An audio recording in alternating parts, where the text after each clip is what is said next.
welcome to Photography Insights, the show that goes behind the scenes with people from the photography industry. So it's that time again, and it's now episode 98. After recently speaking with Stu Mackenzie, I thought it'd be great to have a female combat photographer too. So a little bit of research later, and I came across a wonderful story about a lady called Stacy Pearsall, who had served for the US and was also doing a fabulous veterans project. After speaking with Stacy, it's quite clear she had a wonderful sense of humour, as you will hear. She is a person who's not let her disabilities from her servitude affect her, and along with her trusty assistant and Charlie, her service dog, now world famous, she applies her trade as a photographer. One of the main reasons you should listen is when she talks about her amazing veterans project, which involves her travelling to every state in the USA. Now, this is no mean feat for someone like Stacey, so listen carefully as she talks about this. So in this one, we talk a little about Charlie and Dolly Parton, service dogs, female veterans, combat injuries and PTSD, grey days, combat camera requirements, military jokes, gear and meals, New Zealand travel dreams, flying with dogs, holsters and injuries, photojournalism, gear or gun, being an Ilford master, and maintaining brand loyalty but integrity. And of course Stacey is subjected to the usual balmy questions, so find out why you shouldn't watch horror films.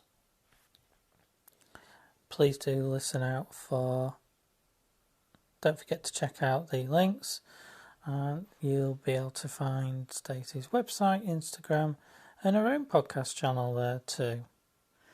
Obviously at this stage I would like to thank the friends of the show as always, which is Dave at Film Dev, and this week I had some more work done by them, and we've seen some amazing images come back, and I can't thank them highly enough. They've even done up to 100 meg files for shooting media format, which I'm sure you'll agree is pretty amazing, and it just takes forever to download, and I'm going to run out of space, so I'm going to have to stop shooting without a doubt. And obviously I'd like to thank Pete at Static Age for his continued support, and I'd like to announce one new member. So drum roll please. Yes, we have the wonderful Steve at Chroma Camera. He's coming on board with us as a friend of the show as well. So anyone who's into large format, please do give his website a try. He originally started a Kickstarter project, I think it was last year, for a new, very reasonable price, large format camera made out of modern materials, and he's now doing this full time. He's an absolute master engineer. He's coming up with all sorts of ideas for mixing old and new digital with analog. He's always tinkering away at things secretly, but also he shares a lot socially as well about the things he's trying to do.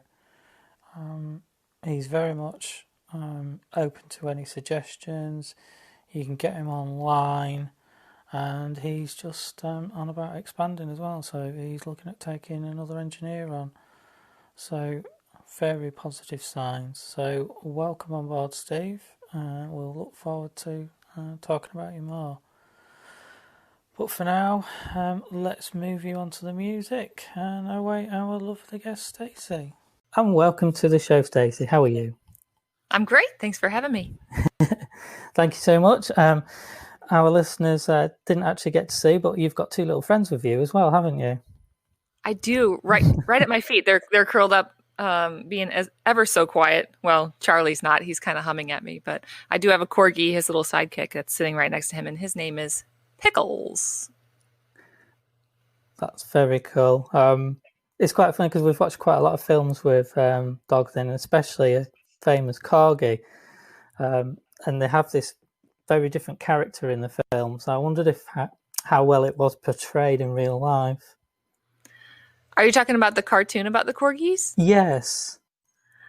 Well, I watched it, Yeah. and it was really cute, but definitely a Mm. children's film. Oh You've yes. got two daughters. I'm sure they would enjoy it. Yes. I liked it for the sheer nostalgia of having corgis featured in a cartoon. But um, Pickles is he is a crazy, almost Tasmanian little devil who keeps Charlie on his toes. Oh, Ironically, yep. that must be so hard for Charlie. And so how long have you had Charlie now? Charlie is my service dog, and we got Yeah. paired together in November of 2017. Okay. So coming this fall, we'll have been together 3 years. Wow. It's a lovely thing, isn't it? I mean, could you imagine of having Charlie prior? I don't think so. Hmm. As a military veteran, I wasn't really prepared to admit that I had problems enough to warrant needing a service dog. I wasn't ready to admit it to myself, let alone actually put it down on an application and apply for a dog for help. Hmm. It was definitely a process for me to come around to that idea. And then once I had got my mind wrapped around needing a service dog and finally asking for help, it was 18 months before I was awarded Charlie. I tell you what, though, Charlie is pretty special. Here in the United States, we have several television news programs in the morning. Mm-hmm. And the national broadcast, NBC, has a program called The Today Show. And Charlie was raised and trained on set. And for anybody who's listening around the world, do a quick Google search, Charlie Today Show, and you'll see all you want when he was a puppy and through his training. It's pretty incredible. Oh, wow, that's amazing bit of history then, isn't it? Mm-hmm. Yeah. He met so many celebrities, too. I was actually kind of jealous. Oh, God, that's so lucky, isn't it? Yeah. There's a picture of him when he was probably 8 weeks old, clutched in the arms of Dolly Parton. It's pretty great. Well, maybe we should be interviewing Charlie then. I know. He's the superstar for sure. Oh, that's an amazing story, isn't it? I mean, have you always had dogs then, or is this like a new thing entirely to you? I've had dogs my whole life. Okay. And it's been unique because Charlie is considered a medical implement through the Americans with Disabilities Act. And he's treated out in public the same you would treat somebody who's, say, in a wheelchair or has a walker or a cane or anything like that.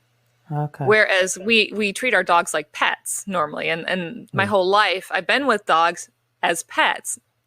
It was definitely different having to switch my mind to the idea that, you know, it's not time to play tug of war or throw the ball. Charlie's there to work. I see. Yeah, that must be very different. Yeah, it is very different. And it's different for people in public as well, because the natural human response is to want to go squidge on those cheeks, but we're not supposed to because they're working. Yeah, I can understand that. We tend to associate in the UK with blind people, that sort of disability. Guide dogs? Yeah, I think that's pretty common over here. I don't know if I've actually seen a service dog in that sense. They're becoming more and more, I don't want to say common because that's not quite there yet, but in the US, it's definitely more prevalent. And there are service dogs being trained for a number of tasks, from hearing impaired people. Like Charlie is trained on some tasks because of my hearing impairment, and he'll alert me if there's a knock at the door, if my phone's ringing, or if somebody's trying to talk to me, like behind me, and I can't hear them. He'll say, "Hey, somebody's trying to address you." Okay. And Charlie does seizure support. So I also have seizure activity because of my traumatic brain injury from combat. And Charlie does a lot of tasks to mitigate the seizures from happening. But also, if I were to have a seizure, he's there to support me through it and then to get help if I need it afterwards. Right. I see. 'Cause I was going to say, I mean, obviously, we all know you had a disability or disabilities from being a veteran, and obviously that's a lovely thing you did for your country. You know, everyone adores people like yourself. It's an amazing thing. You know, we sit at home away from all dangers, and you know, it's caused you problems, hasn't it, in life? So it's a big thing to move towards having this support, though, and I think the things it can do. So, I mean, what would have happened, for instance, then, if you hadn't had Charlie? Well, prior to Charlie, I was leaning heavily on, for one, my husband, who was my primary care provider during that time. Those between 2008 and then 2017. So that was a long spell, almost 10 years, where my husband was, you know, constantly supporting me through that time. And when I was out doing photography, even with the Veterans Portrait Project on the road, I was definitely leaning on my photographic assistants for help. Wow. Probably more than any one assistant would ever think was in the repertoire of assisting a photographer. But I honestly did not let them in on a lot of what was going on because I hadn't really come to grips with it myself. Yeah. Between post-traumatic stress and anxiety and sleepless nights and then waking up the next day, or if I was lucky to sleep at all because of insomnia, then I would have, neck pain and I have right arm radiculopathy, which doesn't allow me to grip my camera for prolonged periods of time. And when I was in a headspace that the doctors had told me all the things I couldn't do, and I was trying to overcome them, struggling through it, but finding ways to modify my behaviors while behind the camera in order to continue doing it. Sadly, though, it was also compounding the injuries, compounding the stress, and then the seizures started. So, well, I mean, everything happens when it happens. You know, it just took me that long to come around to it. That's all. God, it's a big thing, and you know, it's nice that you can be open about it now, because I imagine that wasn't the case in early parts of your life, sort of thing, would it? No. Well, imagine though, as a woman combat photographer, there weren't a lot of ladies around, and then I was deployed to go with infantry units, which are all male units, or they were until recently. The average individual were looking for reasons why women should not be in combat roles, and I never wanted to give anybody any ammunition. We'll use a military term. I didn't want to give anybody ammunition to use against women. Yeah. And part of that ideology was to mask any pain I was in, mask any trouble that I was going through, because, again, I didn't see myself as weak because of my gender. I was a human being experiencing things that humans really shouldn't, i.e. war and things like that. Yeah. And it was no different for the men, but the men, I believe, had the opportunity to exchange ideas and feelings and emotions in the way that men do in those environments. Whereas I had to internalize it, and that too did a lot of damage over the long run as well. I carried that ideology over into my civilian life, and it just kept perpetuating this toxic, this toxic emotion and toxic pain inside of me, which never allowed me to have a safe space to begin the healing process. Anyway, that's a long-winded version, but there you go. It's really interesting. So what's, I mean, obviously you've talked about a lot of different problems there. So what are the main things you think that affect you as a photographer? Ooh. You mean presently or in the past? Let's say past, and have you overcome some of these then? Um, to be clear, combat related post traumatic stress, or I think post traumatic stress, period, whether you were held at gunpoint or you were the victim of rape or anything violent, Hmm. that sticks with you for life. Yeah, But I will say, and for me, this has been my experience, that you can begin to heal from it and learn to not necessarily run from it all the time, but hmm, also embrace what that means in your new normal. We get yeah, so accustomed to what we used to do. And instead of realizing that every day we are evolving and we're changing, and traumatic events, like for myself, it was combat.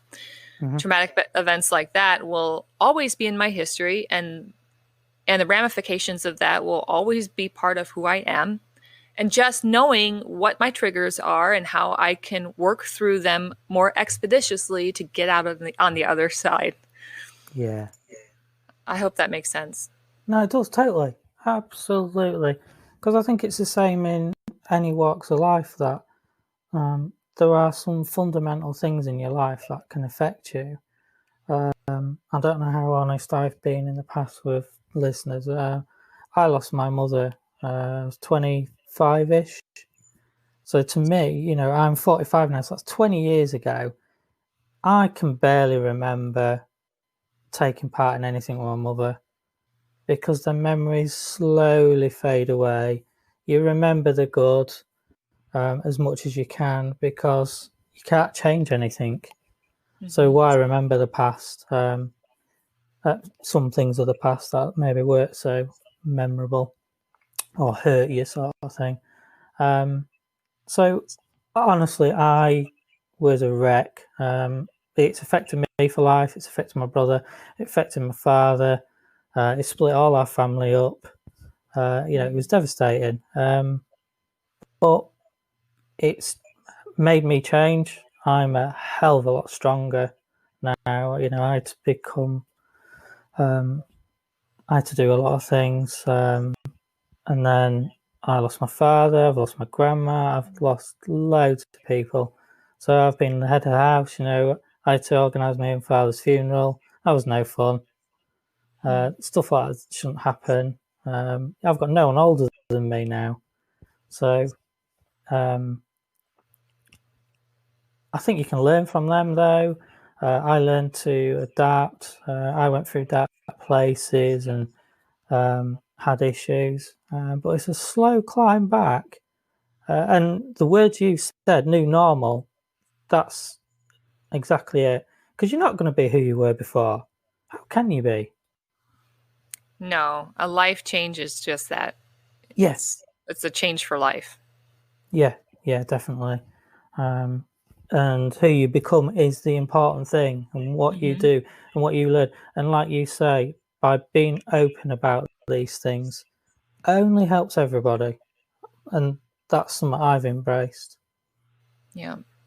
I will say this, one thing that had to happen for me. I had a lot of physical injuries because of the nature of my combat trauma, Uh-huh. but really the physical aspect of healing could not fully take effect or even begin until I actually addressed the mental trauma that went on, emotional trauma. So Mm-hmm. these two are inextricably linked. And for Yes. anybody out there who is listening, I say that your mental health is as important, if not more important, than your physical health and your emotional well-being. So please, for any of you who may be struggling right now, I've been in your shoes.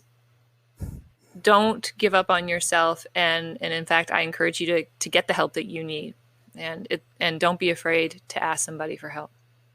Yeah. No, thanks, Stacey. Yeah. I think it's dead important. In fact, I did a show a little while ago where I had a couple of people on, and we talked about mental health. So I did an entire podcast on it. People from different walks of life, totally different experiences, and it's so hard to listen to people talk about the negative things that's happened to them. And one thing that happened because of it was you start thinking, oh, my experiences were nothing. Like Mm-hmm. mine were nothing compared to yours. Mm-hmm.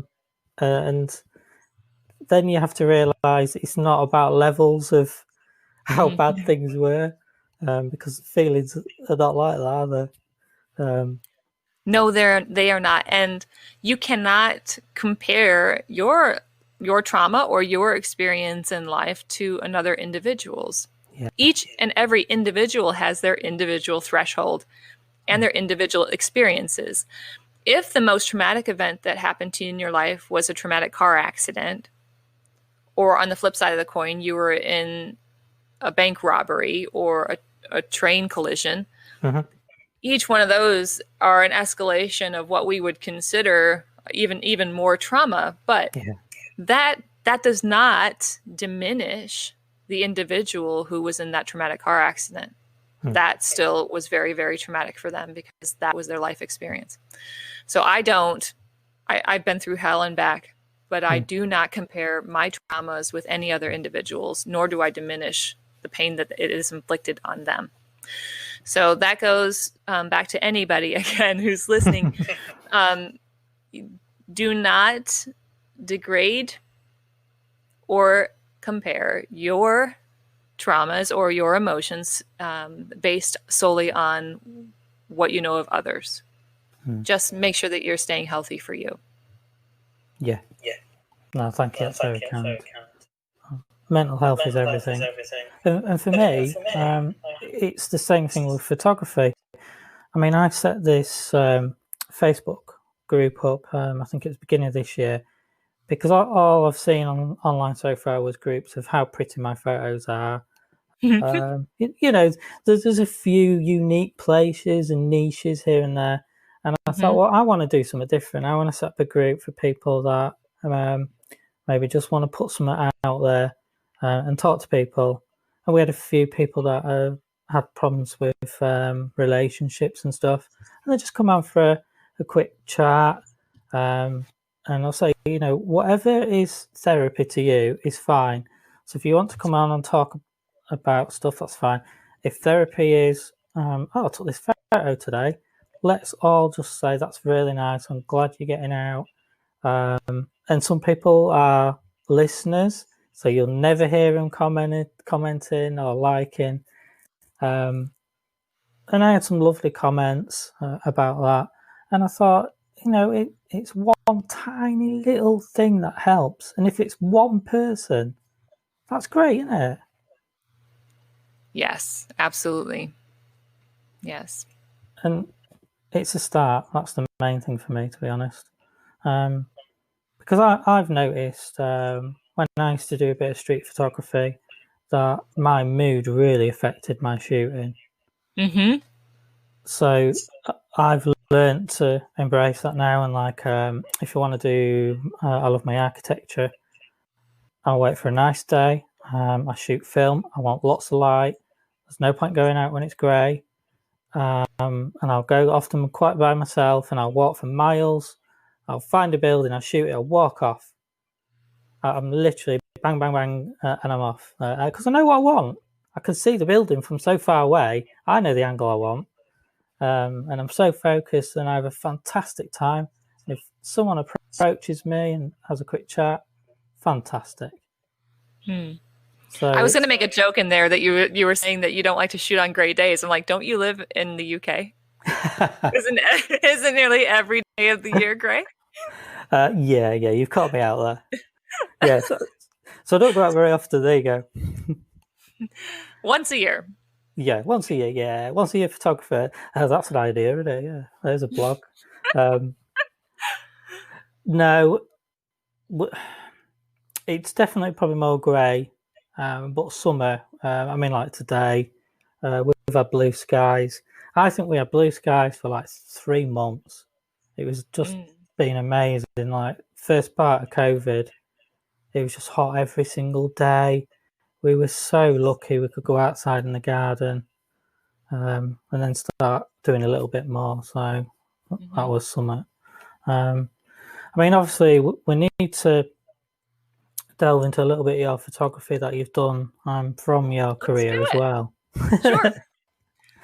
I mean, I had to look at one of the images that I really liked. Now, I'm assuming it's a picture you've taken of someone else. I'm guessing it's a female on probably an aircraft carrier.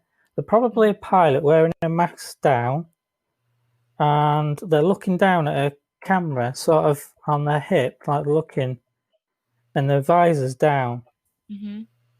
That's a picture of me. Oh, it is of you. Okay. Yep. We were doing high altitude, low oxygen flights, dropping cargo. So we were training to go to do airdrops over Afghanistan. Ah. So I did all the training, but I never got to go to Afghanistan, which, you know, when you train, that's what ultimately what you want to do. But yeah. But yeah, that picture was of me training for that particular mission. I mean, for me, it's so strange to see. That's like a normal pose as a photographer, innit? You're just having a quick look at your camera, but you're in a pilot's outfit. It's like, what? Yeah. Okay. So in combat camera, getting into combat camera was tough enough because you've got to have a portfolio and evaluation reports and be physically fit, and actually be accepted because many people apply. Once you get in, there is an even smaller echelon of photographers that become aerial qualified. So we become air crew qualified and wear the flight suit and the helmet. And when we go up in the air, we are considered air crew and mission essential for that particular aircraft. I like to tell people that as an aerial photographer, I was more like a stewardess, which is a joke. That's a joke. No. Exits are here and here, and if you follow the lighting strip, just make sure that you keep your arms crossed as you exit the aircraft. No, I typically tell people, hey, listen, don't worry about where the chutes are, because if we go down, you're not going to be fast enough to get to them. So just say a prayer and it'll be over before you know it. I like your humor. That's macabre, I know. Sorry. Nothing wrong with that. It's funny because I interviewed a British veteran as well, very, very recently. Very, very similar, been around the world just like yourself. And he was saying about the inner joke between the different forces. So he's an army combat photographer, and he's got a friend who is flight. So he was saying, you know, obviously we were in the real forces, they were just flying these airplane things. That's just straight jealousy, because you know, I was in the Air Force. I was an Air Force combat photographer, and people called us the chair force, as if we never left chairs in our air-conditioned office. And I tell people, listen, as a combat photographer, I may have been paid by the Air Force, but I actually physically wore an Army uniform on my last deployment. So I had to pee in hasty scraped holes in the ground and, you know, pull up a tire if I had to go do more than that. And I slept on the ground with all the Joes, and you know, so they can call all the jokes they want. It's totally fine. I am not sore about it, because when I came home, I went to an Air Force base and we had really great meals and top-notch technology, the best cameras of all the branches of service. Like, everything that new came out that we got. And, you know, we never really went without. So I'm sorry you chose the wrong branch of service, Army guy, but Air Force just is where it's at. Sorry. I definitely should put you in contact with him so you can take them in. No, I'm only kidding. Every single branch has its ups and downs, and all ribbing of branches of service aside, we all serve a greater purpose, and each and every person's service matters. So, yeah, definitely. Army guy, but I'm happy to joke with you more about it if you like. Yeah. No, I think it's great because he had this lovely sense of humour as well. And he talked about his friend. He lives in New Zealand, so he's listened to the podcast and he's give a joke back as well. So it's nice to have this camaraderie sort of thing. Now, is it New Zealand that are the Kiwis, or do they call them Limeys? Or is that derogatory? Is it derogatory to say? No. Kiwis is what they call them. Yeah. Oh, okay. Yeah, right. I think they call us the Limeys. Oh, are you a Limey? And that's because of. Is that because of the ocean crossings and having to keep limes or scurvy, or where did that even come from? You're probably right. Okay. My dad lives in New Zealand from time to time. He takes contracts. Oh, do you know what? It's a lovely place. He keeps asking. It's an open invitation for me to visit, but I can't imagine going all that long way with Charlie on a flight. And I wouldn't leave him home to save my life. So, yeah, I guess I'll just have to dream about it. Oh, it's it's a very, very long flight for a human. I mean, I can't imagine what would you have to do to travel with Charlie that far then? Because would he have to go into quarantine, or what do they do? Well, I was doing the Veterans Portrait Project. I have been for the last 11 years. And the furthest I went with him was Hawaii. Uh-huh. And Hawaii actually has almost the same policies as going to a foreign country. He needed a certain amount of shots days prior and then months prior. And all of those had to be recorded. I had to submit an application. I was going to Russia with him. And I had to get a passport. So he has 2 chips, a national chip for the USA and then an international chip. Every country's policies are different, so you have to read up as to what the guidelines are. But I think there's the International Guide Dogs International or Service Dogs International has this law where service dogs or guide dogs should not be separated from their handler for any length of time. Therefore, they have to be up on all their shots and everything like that, and no quarantines are required. So can he sit on a seat sort of thing? No, they sit at your feet. Right, okay. I suppose that makes sense in that way. Charlie likes to fold up like a taco. You'd be surprised because you look at him and you're like, well, that dog's got to be 65 pounds. I can't imagine how he's going to fit in that tiny commuter plane. And he just gets on in there and shimmies his little backside up underneath that seat. And it's like, and the flight attendants will come by. Oftentimes I'll sit on a bulkhead where, you either have the wall in front of you or, first class is in front of you and there's that curtain gap. And the flight attendants will come by like, you're going to need to put your bag up. I'm like, I'm sorry, but he won't go in an overhead bin. And then they do a double take because he's been so quiet and he's, so rolled up like a little ball that they don't even know he's a dog. So pretty funny. It must be quite unusual, though. What, flying with a dog? Yeah. I don't think they'd see that many people, would there? If you think how many people actually go on a plane every day in and out. Mm-hmm. Well, we did, we photographed in 20 some odd states last year, which means, at least 4 flights per state. What? That's, or unless we had more connections. Charlie has more frequent flyer miles than I can imagine. And I wish that the airlines would have allowed him to accrue frequent flyer miles, because I tell you what, we'd be going on vacation. I would be happy. Well, do you have to pay? Assume you have to pay for him. No. Right. Okay. That's also, we also have the Americans with Disabilities Act here in the United States. Okay. Means that service dogs are admissible to any public property or any business that's open to the public. Yeah. And public transit. So if I need to go on the bus or the train or an airplane, he goes free of charge, as well as hotels. Some hotels have no dog no dog access. Yeah, They yeah, cannot deny a service dog access yeah. to hotels. No, that's fair comment. It's different, isn't it? Well, it would be like somebody coming in a wheelchair and saying, "I'm sorry, Yeah, we don't admit wheelchairs in this hotel." yeah. Because let's face it, would you really say that to someone? That people say to people with service dogs. By Do they? law here in the U.S., oh my gosh, that you can't have your dog in here. I'm like, it's not a dog; he's a medical implement. Right. We are so conditioned to think of dogs as pets Yeah, that we are only now beginning to. Again, it's only becoming more and more prevalent. yeah. Um, anyway, it's about educating the public. No, That's no, I understand.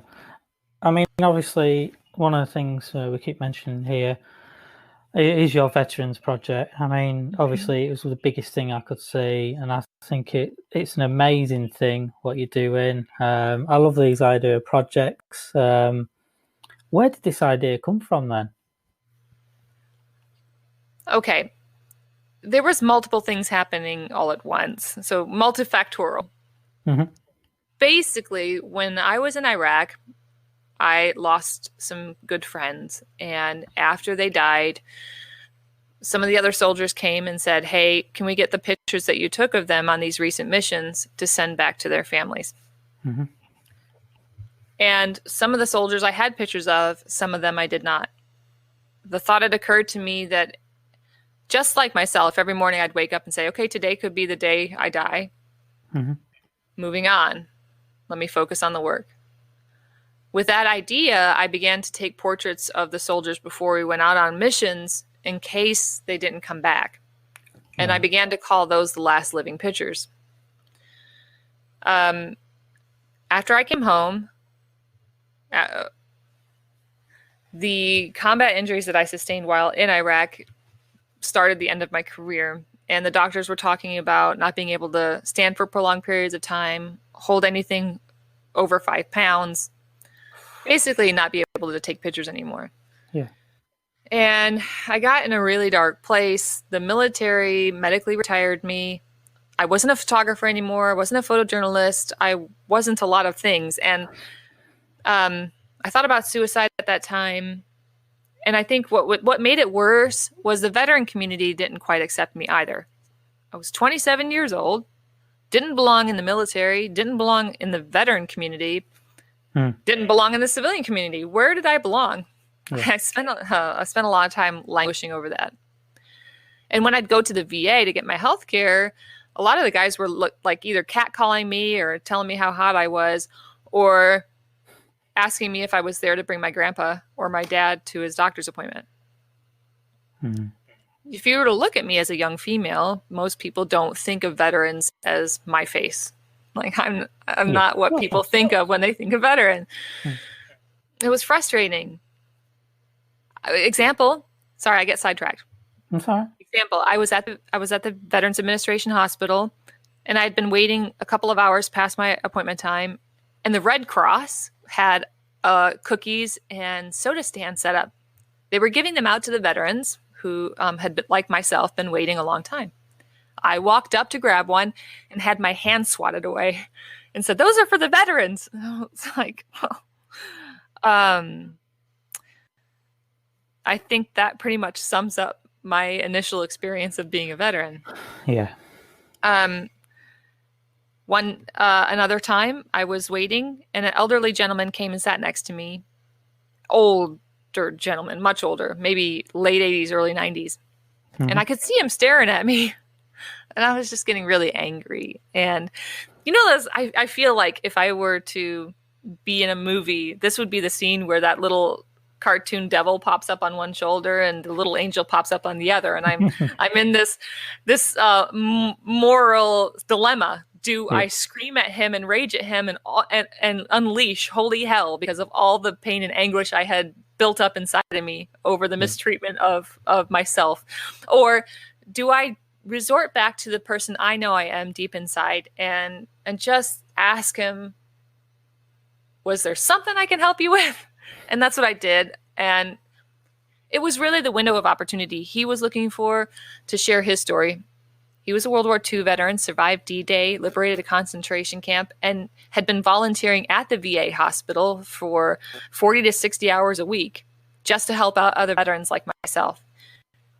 He saw I was in emotional turmoil and was trying to reach out and hand me an olive branch. And what was crazy, and this was my aha moment, and I think we all have these. We just have to be quiet enough to listen to them and hear them. But what Mickey Dorsey, the veteran who was sitting next to me, said, or did for me in that moment, made me realize that when I thought everyone was being prejudiced against me, I had developed my own prejudices. Okay. You know what I'm saying? Because he wasn't there to look at me or degrade me, or he wasn't any of those things. But I had already shoehorned him into that category. Yeah. I was guilty of the same damn thing I was accusing him of. Yeah. Which is awful. And I don't want to be that person. But in that moment, I realized that the veteran community is diverse. It's like women, men, young, old, all walks of life, religion, colors, creeds, demographics, financial, social, economic. And the United States is a very vast country, and we source from every corner of this nation. Yeah. How could I, as a journalist, begin to change what we think of as veteran in our minds? Could I continue to gripe about the problem without finding a resolution to it? Now, the doctors were telling me I couldn't do photography anymore, but be damned, I began to take my camera to the hospital and take portraits and archive stories of the fellow veterans that were in the hospital next to me. And then suddenly I was off the couch. I was not thinking about how terrible my life was or that I didn't have an identity anymore. And I wasn't thinking about the pain. Yeah. Yes, I was in pain, but I still had the camera. And I found that I could continue to serve my veteran country in a unique way. I didn't have a lot to give, but I could do photography. And I set a goal. I would photograph veterans in every state, thinking that would be a lifetime. And that would keep me from continually thinking about suicide. And it did, but it only took me 11 years. So other projects, and my life is as bright or even brighter than it ever has been. That's amazing story. I mean, that's not just a project like me. I'll come up with an idea and think, oh, I'll start shooting that. I don't know, let's take a picture of a load of bus stops or something. I mean, this has meaning. It's a nice thing. And it sounds like it was recovery for you. It was. With every veteran that I talked to, I felt less alone. And the experiences and the emotions that I was feeling wasn't wholly unique to myself.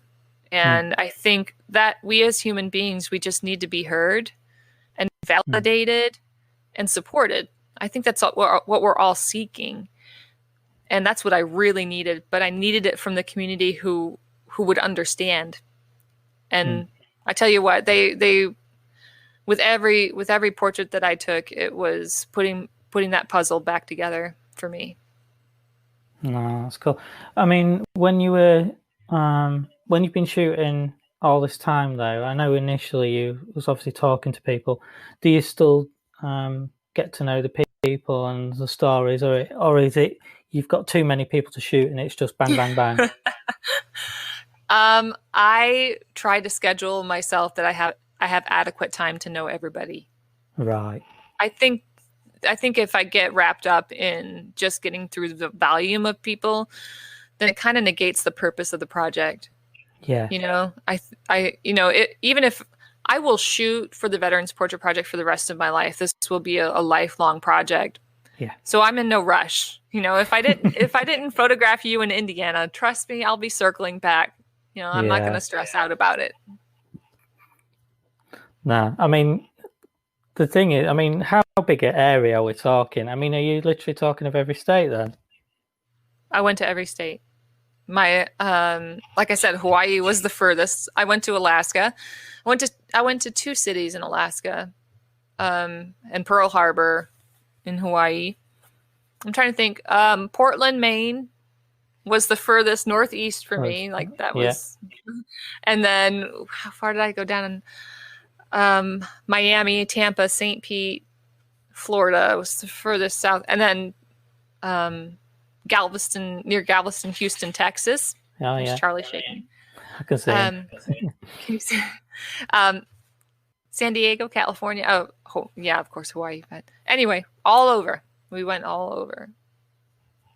That's some serious traveling. Mm-hmm. Yeah, Jesus. I guess equating it would be like doing continental, saying you're going to photograph in every continental European country. Yeah, yeah, yeah. You know, Except yours is all one country.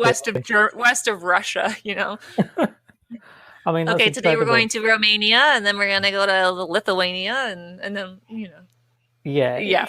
it's not really something you hear people saying. But it was an incredible goal, and I couldn't have accomplished it without so many people supporting me. And I think that's the most rewarding part of it, is knowing that you're doing something good. Other people believe in you enough Yeah. to, whether they're throwing some skin in the game and helping you get to the next state, or they're opening their house for you, and you and your crew are spending the night, and they're making you breakfast the next morning. Like That's it really lovely. brought the community together. It was pretty great. It's great. Yeah. It is great. No, that's really nice. I mean, talking of physically shooting then, so have you been able to gradually shoot for longer periods, or is your disabilities affect you That's where all the Charlie time? helps. No, I mean, it was wearing me down, and I was in a lot of pain, and I was just kind of pushing through it. And my one assistant, Desla, I like to call her my colleague, because I feel like somehow assistant is almost saying she's less than, and she's an incredibly talented photographer in her own right. Right. Anyway, Desla, my work colleague, every day after a shoot, she would grab the pointy part of her elbow and shove it into the corner of my neck, because I would be having so many muscle spasms that I could hardly lift my arm. Like, it was that bad.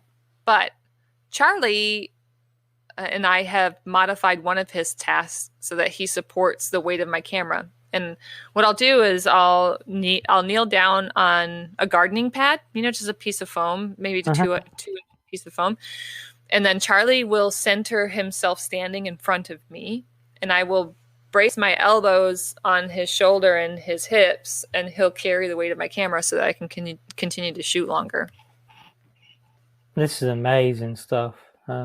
I've never known it like it, so it's so interesting to me that despite anything, you can still work. I think it's amazing. I think we tend to believe in the barriers that people put in front of us and won't even try to leap the hurdle. When you have an open mind and you can just adapt to your new normal, then nothing is impossible. Yeah. No, that's cool. Have you noticed any gear that's really helped you though? Because obviously, if you're just using a large full frame DSLR, we all know how heavy they are. Have you considered mirrorless? Is there anything that's helped you in that sense? I have two mirrorless cameras, a Z6 and a Z7. Okay. And I shoot with 850 Nikon D850s right now. Right. And the one thing I did find that was helpful was Spider Holster's hip. Sorry, brain trauma moment. I'm trying to think of the hip holster. Wow, that was tough. Sometimes words evade me, and words being my life, it's often really frustrating. Anyway, the Spider Holster has taken literally the pain out of my neck.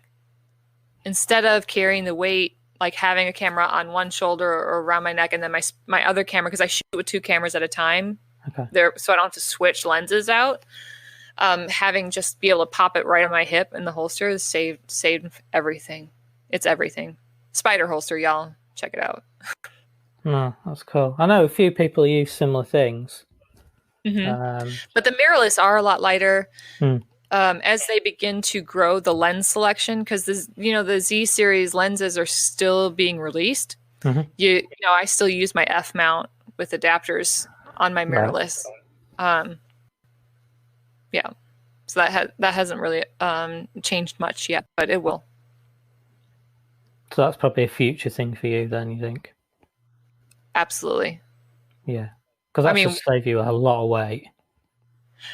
it is, and I think they're going to continue to improve this technology. I mean, it's already really fantastic, which blows my mind. But I think it's kind of like, remember, gosh, 18 years ago, I had a Motorola flip phone. And that Yep. thing was the bomb. It was the tip of the spear technology. And now Mm-hmm. you look at it and you're like, jitterbug, the jitterbug with the huge numbers for your grandma. Yeah. That's what I think of when I think of a Motorola flip phone. Mm. But, cameras are evolving exponentially faster than they were in film days. So it's going to be extraordinary to see where we're at 5 years from now. Oh, that's it. You can't imagine. I mean, you look at what Facebook and Instagram keep doing, all these little tweaks here and there, and with your phones. Who would have thought of twin lenses, 3 lenses? I mean, it's That's crazy.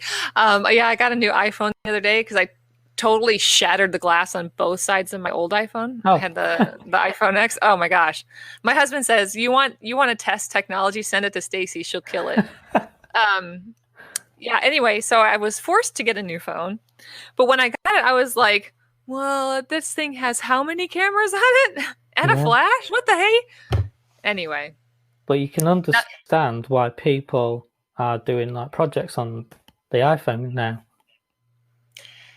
Yes. And this is the most accessible camera. But I will say, comparatively, and I have a farm. It's about 40 acres. On any given day, I keep a camera in my little ATV vehicle, my all-terrain vehicle, and nothing compares. Like when I look at photos I shot with an iPhone versus when I grab my camera and I make the effort to actually make some good pictures.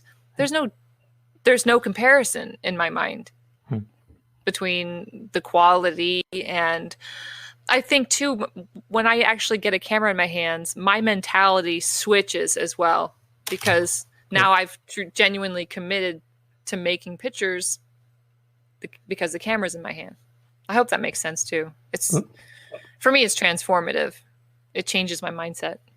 I'm exactly the same. When I'm with my kids, get my mobile out, bang, bang, bang. No effort, because that's all we want. The minute I take my camera, oh yes.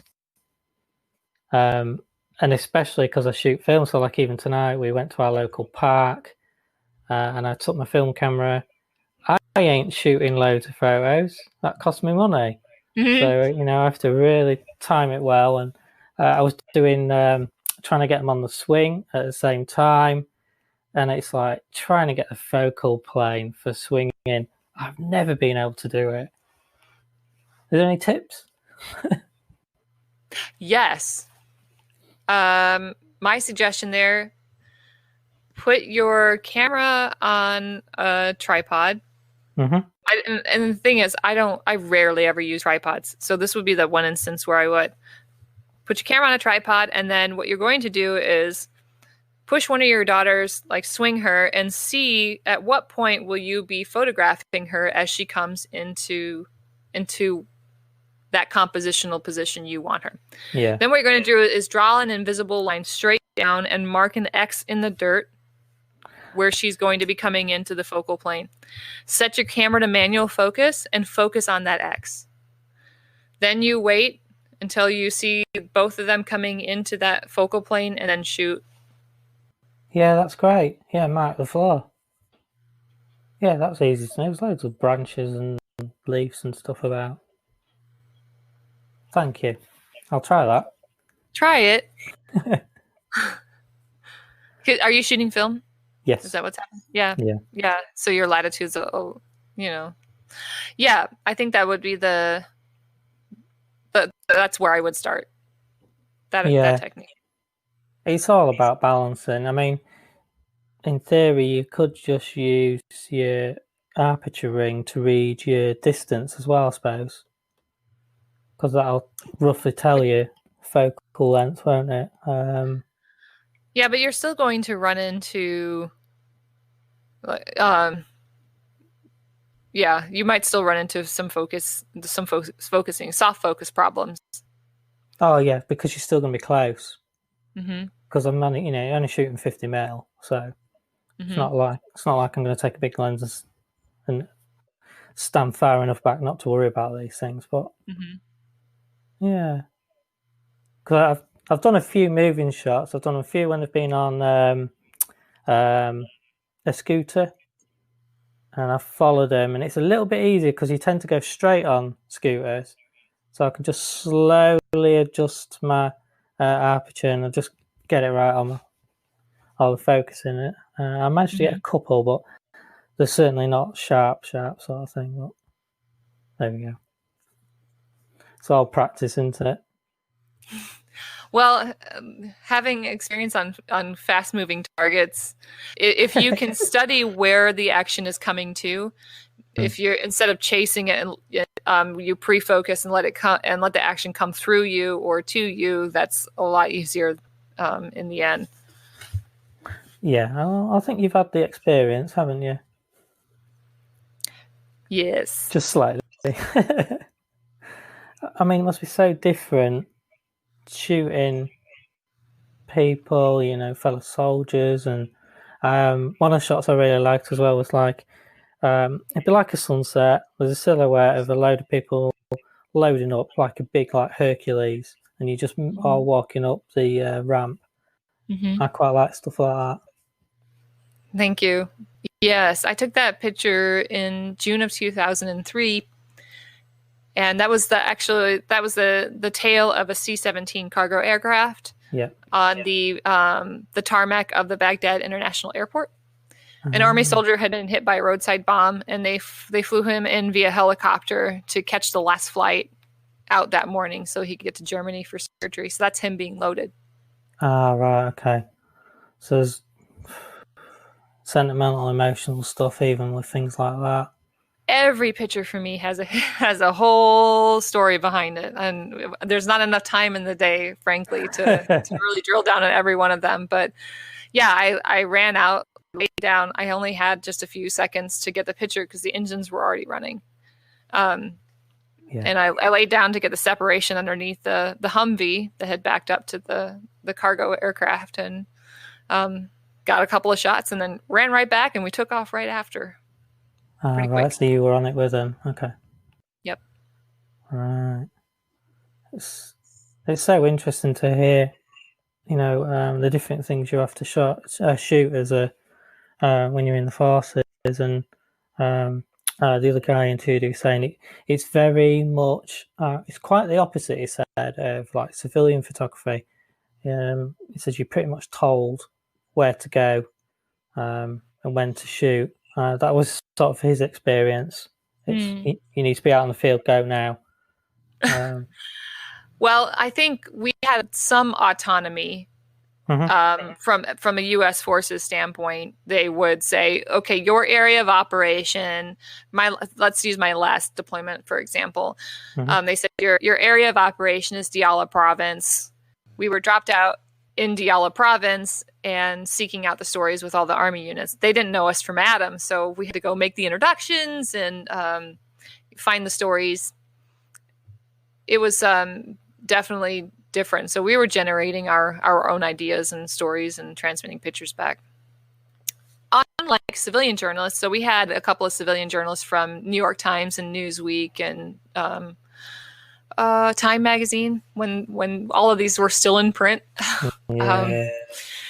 But they would come in and they'd stay for a couple of days and then they'd leave. Well, we were there and we were living with we were soldiers. We were living with them, and so our environment never changed. But that's where our biggest difference was. We carried a gun. Yeah. Plus, it was normal for you as well, isn't it? So I think as a photojournalist, it would have been an assignment or a project, wasn't it?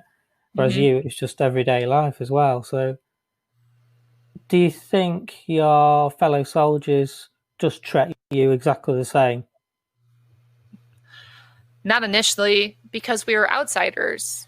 You Right. know, I had my video partner was also a woman, Okay. and to show up on a base where it's 99.9% men, it's a little jarring. Yeah. And being Air Force and then being Army, that, as you know from your past interview, the struggle is real. Yeah. But Oh. convincing people that your aptitude is up to par. And when you go into a strange unit and you say, "Hey, we're going to be on this mission with you," how the hell do they know what your training level is, what your aptitude and capabilities are, and Mhm. can you be trustworthy? We're not talking about flipping burgers at a burger joint. Yeah. Okay, you go back and you work the fryer and you work the register. Nobody's going to lose their life. Yeah. We're talking about freaking combat when somebody is relying on you to make sure they don't get shot from the back. Hmm. That's a lot to ask of a perfect stranger. So I never demanded respect. I always earned it. I said, "Hey, I know you don't know us. Let us go on one small mission with you, and we'll either earn your trust or you'll completely say you're not welcome anymore." Hmm. Obviously, I got through the deployment, so things went okay. Multiple times. Yeah. Yeah. There must have been some fascinating shots sometimes there. I mean, I can't imagine you being out in the field and thinking about taking the picture when things are happening around you. Where does your soldier brain switch off to go to your photographer brain, sort of thing? Mm-hmm. I remember when I was first training to be a combat photographer, I asked a Korean War veteran, "How do you know when you put your gun down and you put your camera up?" And he said, "Well, every individual has a threshold, and it's all about the pucker factor. Okay. How how tight will your anus get before you figure you can't take pictures anymore, and you All feel like right. you need to defend yourself? That's the pucker factor." I can count on my two hands how many times I actually put my camera down and had to get a gun. Initially, I used to carry a long rifle, but then I gave it up because my job was to be a photographer, not. I was to document infantry, not be part of them. Yeah. And I figured if it really came down to getting that nasty, there would be plenty of rifles around for me to grab, and that was always the case. I did always have a sidearm, just a pistol on me, Hmm.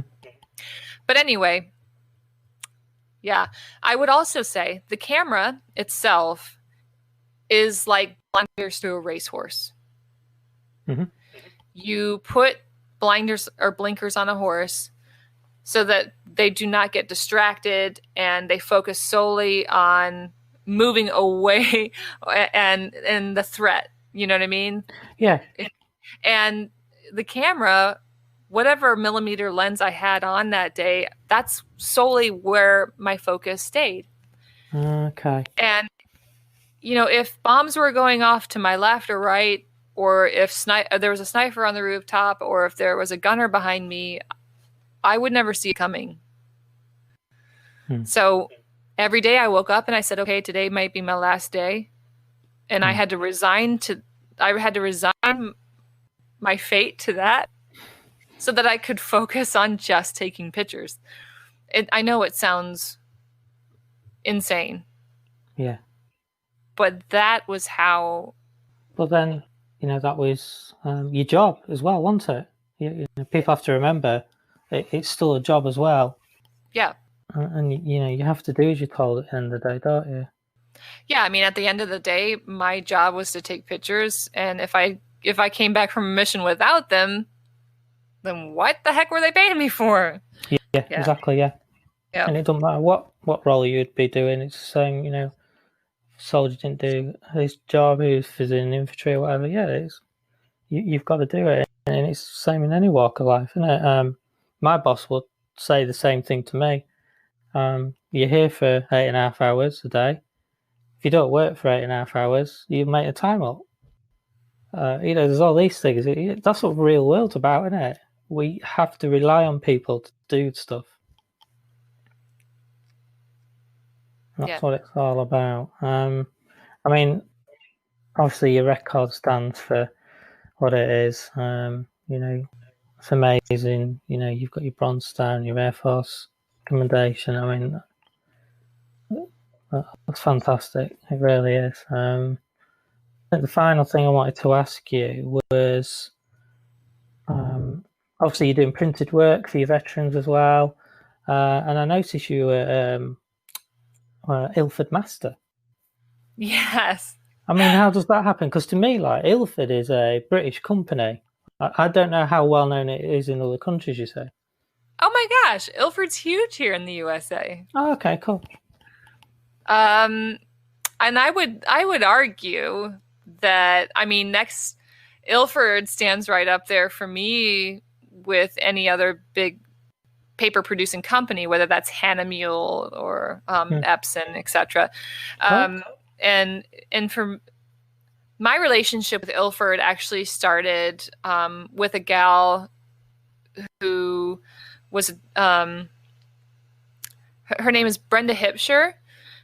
She recognized what I was doing with the Veterans Portrait Project, and like I said, the project would not be what it has become without so much support, and Brenda was part of that. And Ilford really stepped up and said, "Hey, we Ilford want to support the Veterans Portrait Project. What can we do?" And I said, "Well, we want to have these regional and local exhibitions where we print the veteran's portrait and we have it in a showcase for one night only, and we invite the community and the veterans to come in and have a dialogue." And so Ilford took on so many of these exhibitions, and we had them in, oh my gosh, like 15 different states across the country. Wow. And to go a step further, Ilford also printed a show that's on permanent exhibition for the Women in Military Service Memorial at Arlington National Cemetery, which is our big military cemetery in Washington, D.C. And we had another show at the National Portrait Gallery at the Smithsonian. So it's my relationship with them. I feel like I get so much more out of it. I know they call me the master, but frankly, it takes true artistry to create something like the paper that they do to bring your photographs to life. And I feel extremely humbled that they would want me to be part of or associated with their particular brand. No, that's interesting. I think they're fabulous people. Yes. We really hold them in high respect over here for their darkroom training, and I don't think the darkroom would be what it is without Ilford, because we all use their paper. HP5 is such a common film. All the press photographers, everyone would have used this in Ilford paper. There was Ilford Master Darkroom guys that I think over the years, obviously their knowledge is flushed down to everybody. And I've interviewed an Ilford Darkroom Master, and they're fantastic knowledge. So to be behind a good brand like that, I can understand why you like that, Stacey. No, absolutely. And I think for me, it's if I'm going to be brand loyal, as brand loyal as I am to say Nikon or Ilford, it's not that just the actual like camera or the paper has to be on like the best, but the people you're associating yourself with too, that they genuinely care about the art you're creating, and that the folks at Ilford are just as invested in me as I am in their product. So I never look at these ambassadorships as something where, oh, yeah, I'm just going to say I like Ilford because, they give me things. No, I genuinely believe in their paper and their products, but I also really appreciate the support that comes along with it. And the same goes for Nikon and any other program I'm associated with. including America's Vet Dogs, who Charlie is associated with too. Like, I'm Well, constantly fundraising for them, and I can't give back to them enough either. So, no, that's lovely to hear. I think it's a very important thing, and it's nice that someone like yourself saying the same things because, like for a lot of amateurs, the chances of getting spotted or sponsored are minimal because what can you offer these people? But when you hear them doing great things, and there's been some good videos. Cinestill's a brand, makes film. They've been doing some great YouTube about people, and it's like that's really good because it means you're getting involved with people. You're not just sell, sell, sell, support the industry. It's a two-way right. thing, isn't it? Yeah. Well, and I think there's something more to letting that relationship and when you come from a genuine place, that's where it's meaningful. I appreciate that Nikon recognizes me as one of their ambassadors, Yeah. but that wasn't something I was actively seeking. I was just doing my thing and saying, "Hey, Nikon, thanks for the support. Hey, Nikon, this camera rocks," and I genuinely mean it. And the same goes for the Ilford paper that I print my work on.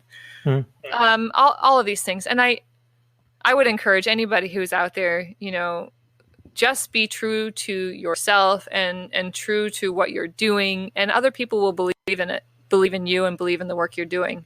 And I think when you set all of the other agendas aside, it really comes down to the art that you're creating and why you're doing it.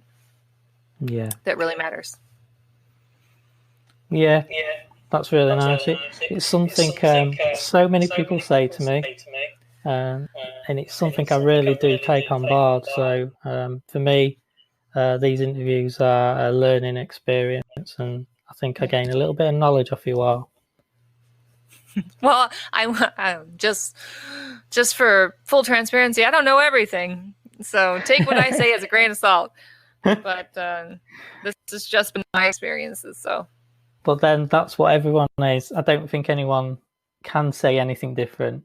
It's about you and your life, isn't it? Yeah. And that's the main thing. So we are through the formal part of the interview, Stacey, and what I love to do with my guests is move them into my silly and infamous random questions. Okay. So are you prepared? Sure, let's do this. Okay, so question one. I had to add some that are sensible for your persona as well. So here we go. They say cats always land on their feet. So why don't dogs? I think dogs. So cats always land on their feet because they're agile, and I think dogs are a little more clunky, which is probably why.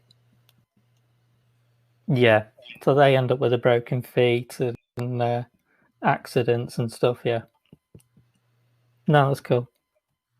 I understand that one. Next one: MySpace, Twitter, Facebook. What's next? Well, I think we are in the next part already with Zoom meetings, Okay. but I think that will probably evolve. We do Facebook Live and we do Instagram Live. There will be some iteration next. I mean, I think TikTok wasn't it. No. I think there will be something where we are all internationally, we're globally doing things simultaneously together live. That will be the next thing. Yeah, I think all we're missing is probably amazing broadband all the time. Yes, and I think with the help of some billionaires who are trying to get satellites in the sky, that even the most far reaches of the globe will eventually have connectivity. We hope. Next question for you. Some game shows allow you to phone a friend. What would anyone call you for? Oh God. Because everyone's got something. Arbitrary facts. All right. That's you. You're the arbitrary fact person, are you? I am full of useless quotes, and Uh, I can actually say a lot of song lyrics. I don't know. I don't have an eidetic memory, but if yeah. I heard a song once, I could probably repeat it. Wow. That's a good skill to have. Not really. I wish No. I could read a book and remember it, but I can't. Fair enough. No. Each to, yeah, we have these things, don't we? Your next one. A new strain of COVID has come to light, and it Uh-huh. gives everybody beehive hairstyles. What would you do? I think I would embrace the beehive. I mean, I've already got a pretty high do. It's almost a pompadour itself. So I'm just like two steps away from a beehive, and frankly, I'd like to see some people in beehives. I think that would shake it up a little bit. It'd be an interesting strain anyway, wouldn't it? So, oh, that's cool. Right, here's your horror one. You come home and find a spider ironing, a shark washing up, and an octopus playing your guitar. Which one would scare you the most? Probably a shark. Yeah? You don't like sharks? From a very young age, I would always, when we go out to the ocean, I would think a shark was going to get my legs because I'd seen Jaws when I was really little, and that. And unfortunately for great whites, I now have a lifelong fear of sharks. That's something I understand. I used to be exactly the same. I watched Jaws. I had the nightmares. Never set a foot out my bed at night because he was there. It's amazing what these films can do to you. Yes, so disturbing. I watched Jaws and The Exorcist when I was way too young. Oh, yeah. Mine was Twilight Zone and I think Friday the 13th. Yeah, you see the gore, the gore style horrors. I was never really into, like Hellraiser, Chainsaw Massacre, all of that. Yeah. But I liked paranormal horrors. Poltergeist was the bomb. And, you know, I could watch Exorcist over and over again, but it still freaked me out. I would watch it and then like have to sleep with the lights on for a week. But do you know what? I won't watch horror still to this day. It's too much. I think I've always said I don't really have. I'm not a really imaginative artistic person, but actually horror just does something to me. And if I was in my house by myself, I would see things, and I don't know. It's terrible. I think it does that to a lot of people. Yeah. Yeah. But some of that's stupid because, like, I used to go jogging through woods and like an old mine. And I'd do it at night. You know, it'd be dark as out.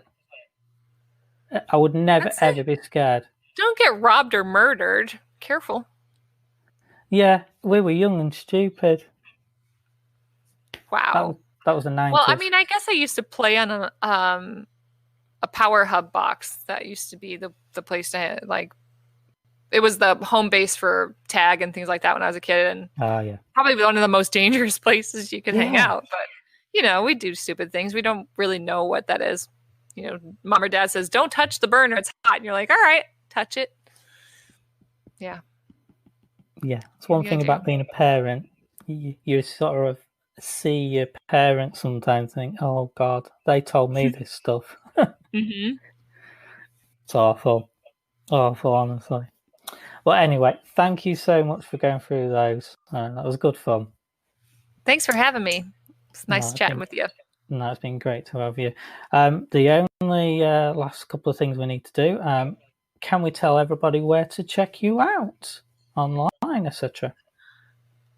Yeah, if you're out and about on the interweb, you can find me at stacypearsall.com.